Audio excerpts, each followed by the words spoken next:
Hello everyone and welcome back to Let's Talk Kashrus, presented by the Kashrus Awareness Project in conjunction with Torah Anytime. Today I am privileged to be joined by Rabbi Dovid Oppenheimer, Rabbinic Coordinator with the Chicago Rabbinical Council. Thank you, Rabbi Oppenheimer, for being here. A pleasure to join you and to help your great job of exporting kashrus to the community. Well, we get tremendous feedback from people, and the credit is to Rabbanim and Mashgiachim like yourself who are out there in the trenches of the world of kashrus, and you enrich us by coming in and sharing from your real-life experiences. So thank you. Now, I know you live in Chicago, so we thank you as well for being here in the tri-state to do this interview. You're originally from Argentina, you told me. That's correct. And you learned later in the Mir in Yerushalayim. Philadelphia, and Lakewood. And then I joined the Chicago Community College. I was there for a number of years, and then I joined the CRC. So you've been in kashrus for how many years now? About 25 years. So you have a wealth of experience, Baruch Hashem. Yeah, Baruch Hashem. It's been and we hope to tap into some of that today. Specifically, our topic at hand is the topic of Challah, which is very interesting on a commercial level. On a residential level, you could tell us, it's fairly simple when a woman is baking Challah. If it meets the requisite amount and she takes Challah, it's simpler. When you're dealing on a commercial level, first of all, they bake at very, very odd times, very often early in the morning or late at night where a mashgiach might not be present. Walk us through the challenges of Challah, Hilchas Challah on a commercial level. I know it's very halachic oriented, so without getting too bogged down with the details, but give us an overview of what you as a Rabbinic Coordinator have to deal with, and also what solutions you found to this particular conundrum. Okay. So obviously the best idea would be to have a mashgiach tzmidi who is on top of every dough, and every time the dough is made, he will separate a piece of challah, eventually burn it, or dispose of it according to halacha. But unfortunately, it does not work in general companies. Obviously, we're talking only about Jewish-owned companies. If it's not a Jewish-owned company, then obviously there's no hafrashas challah. It only applies to Jewish-owned companies. When possible, many times there are Jewish companies who bake at non-Jewish companies. So ideally the situation is we tell them, do not acquire the dough until after, and do not acquire the product until after it's dough. So therefore there's no chiyuv challah at that point. Right, so that would solve the problem. But if it's a Jewish-owned company from beginning to end, and unfortunately the owner is not from, then we have to figure out how to solve the problem. Number one, the first issue is we have to have reshus from the owner of the company. You have to be a shliach. You can't be a shliach without reshus for truma, and challah, which is a kind of truma. And then we have to figure out a way that we could always be safe and covered for this situation. This is based on a Mishnah in truma that a person could dedicate the chavis of truma, and continuously be mafresh truma from his teruah, wherever it is, onto this chavis. So a little piece of this chavis, a little part of this chavis will become truma, and this could go on a continuous basis. That's the idea behind what we call the backup system to hafrashas challah. Describe that in a practical sense. What is happening? On the practical sense, like this. Either there's two choices. Either you could take dough from the company, right, and put it, if you want to make minamukav, put it in the mixing area, and you declare every day a lashon that from every dough that they make, a small portion of this dough will become, the dedicated dough will become challah. Alternatively, in the front of it, they make tevel matzah, and they offer it to other agencies as well. In other words, they bake matzah, and normally when the matzah baker bakes matzah, they do hafrashas challah for you. They do a run, and they're not mafresh challah. So it all remains what we call tevel, right? And then you could put the matzah there. The mile of a matzah over dough, it's like a dough. It doesn't last very long in the mixing area, out in the heat of the ovens and all that. It's going to last very short. Matzah could last a lot longer. That's the minor.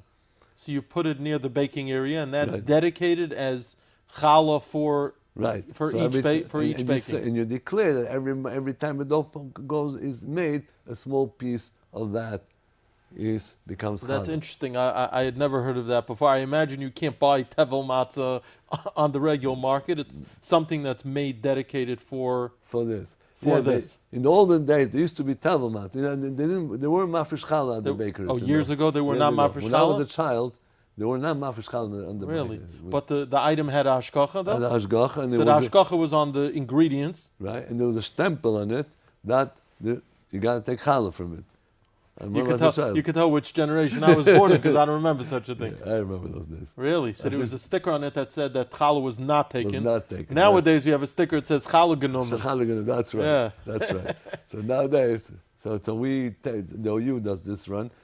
The advantage of using dough is because there's halach in challah, in truma, primarily in truma, that you cannot do from 1 year to the next. From one. Year to the next. right. From 1 year to the next. So therefore, in challah, you have to know, this is a challenge for companies, you have to know when the flour grew, and make sure that you separate from that year to the next. Now to that year is determined by what date? Rosh Hashanah. By Rosh Hashanah. Rosh Hashanah in this case, right?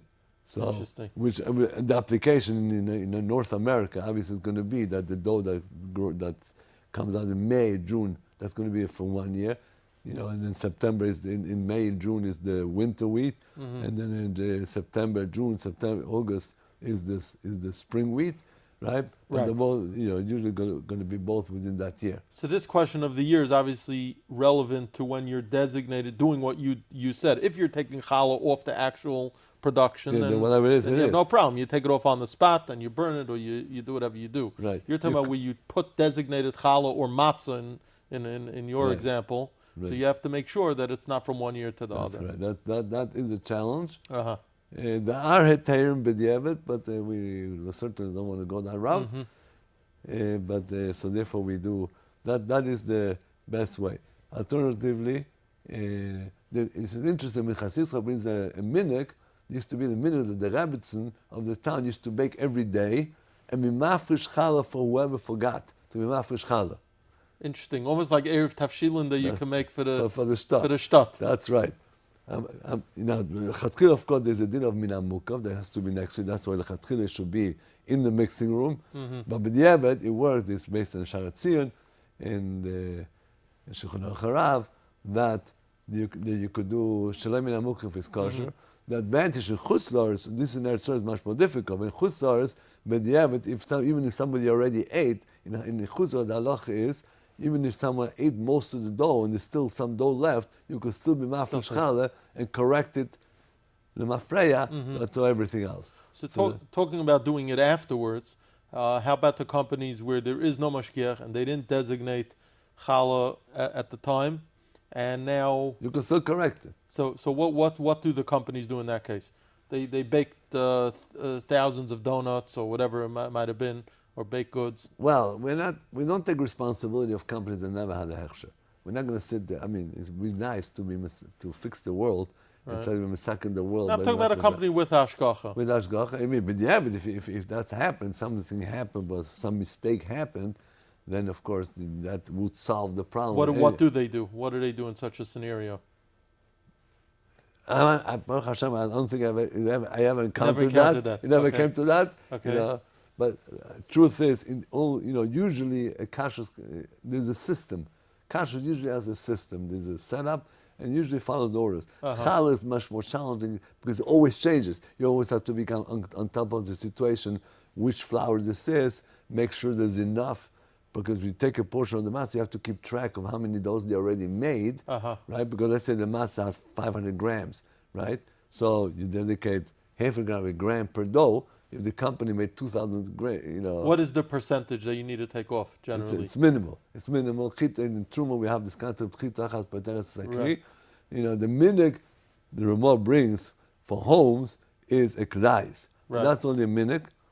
So over here, we don't, k'zayis would be a huge amount, considering the Because you're company doing does. so much. Right, So really, chita achas is enough. right. But how do they keep track of that? So you have to keep track. You have to make sure that you keep track of how many doughs.